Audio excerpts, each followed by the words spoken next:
بسم اللہ الرحمن الرحیم عن ابی ہریرہ رضی اللہ تعالی عنہ قال قال رسول اللہ صلی اللہ علیہ وسلم صوموا لرؤیتہ وافطروا لرؤیتہ فإن غم علیکم اکملوا العدۃ شعبان ثلاثین متفق علیہ۔ حضرت ابو ہریرہ رضی اللہ تعالیٰ عنہ فرماتے ہیں کہ رسول اللہ صلی اللہ علیہ وسلم نے فرمایا کہ چاند کو دیکھ کر روزے رکھو اور چاند ہی کو دیکھ کر افطار کرو، اور اگر تم پر چاند گم ہو جائے تو شعبان کے 30 دن پورے کر لو۔ رمضان کے شروع ہوتے ہی ایک بہت بڑا اہم مسئلہ رؤیت حلال کا ہوتا ہے، چاند کے نظر آنے اور نہ آنے کا۔ رؤیت حلال کے بارے میں شریعت نے 2 بنیادی اصول ذکر کیے ہیں۔ ان 2 اصولوں کی بنیاد پر ہی ائمہ فقہا نے اپنی رائے قائم کی ہے۔ اس میں سے پہلا اصول تو یہ ہے کہ جو جناب رسول اللہ صلی اللہ علیہ وسلم نے فرمایا کہ چاند کو دیکھ کر روزہ رکھو اور چاند کو دیکھ کر افطار کرو۔ شریعت مطہرہ میں رمضان مبارک کے علاوہ باقی جتنے بھی احکام اور مسائل ہیں، اس کے اندر جو فیصلہ ہے وہ چاند کے اوپر ہے۔ یعنی نمازیں رمضان کے اندر افطار اور سحر، اسی طرح مطلقہ اور بیوہ عورتوں کی عدتوں کے جو اوقات ہیں وہ اپنے اپنے علاقے کی ہی چاند کے متعلق ہیں۔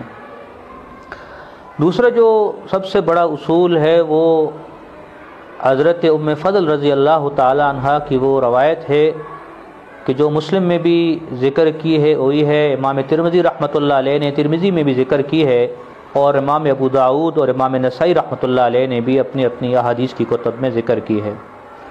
وہ روایت یہ ہے کہ حضرت ام فضل رضی اللہ تعالی عنہ نے حضرت قریب کو شام کو بھیجا اپنے کسی ذاتی کام کے لیے۔ جب وہ کام کر کے واپس آئے تو ان کو حضرت عبداللہ ابن عباس رضی اللہ تعالی عنہما نے شام کے روزے کے متعلق پوچھا، تو انہوں نے کہا کہ ہم نے جمعہ کی رات کو چاند دیکھا تھا اور پھر اس کے بعد ہم نے روزہ رکھا۔ حضرت عبداللہ ابن عباس رضی اللہ تعالیٰ عنہ نے پوچھا کہ کیا تم نے بھی دیکھا تھا؟ انہوں نے کہا ہاں میں نے بھی دیکھا، حضرت امیر معاویہ رضی اللہ تعالیٰ عنہ نے بھی دیکھا اور دیگر شام کے لوگوں نے بھی دیکھا، اور ہم نے اس کے بعد روزہ رکھا۔ تو حضرت عبداللہ ابن عباس رضی اللہ تعالیٰ عنہ نے فرمایا ہم نے ہفتے کی رات کو چاند دیکھا تھا اور اس کے بعد ہم نے روزہ رکھا۔ حضرت قریب نے ان سے کہا کہ کیا اہل شام کا چاند دیکھنا آپ کے لیے معتبر نہیں ہے؟ تو انہوں نے کہا کہ نہیں، نبی صلی اللہ علیہ وسلم نے فرمایا کہ ہر علاقے کا چاند ہی معتبر ہے، ہم نے ہفتے کے دن روزہ رکھا۔ اسی 2 بڑے اصولوں کو سامنے رکھتے ہوئے فقہا نے اپنی رائے قائم کی ہیں، لیکن ان رائوں کا خلاصہ یہی ہے کہ چاند اپنے اپنے علاقے کا معتبر ہے۔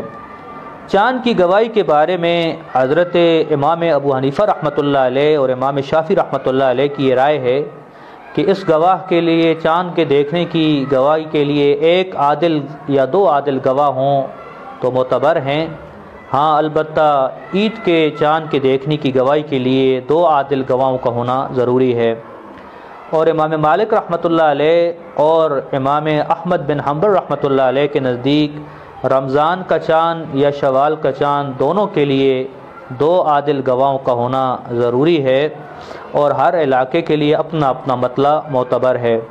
مطلع سے مراد سورج کے طلوع اور غروب ہونے کی جگہ ہے۔ اللہ رب العالمین سے دعا ہے کہ اللہ رب العالمین ہمیں صحیح معنوں کے اندر شریعت کو سمجھنے اور اس کے مطابق زندگی گزارنے کی توفیق عطا فرمائے۔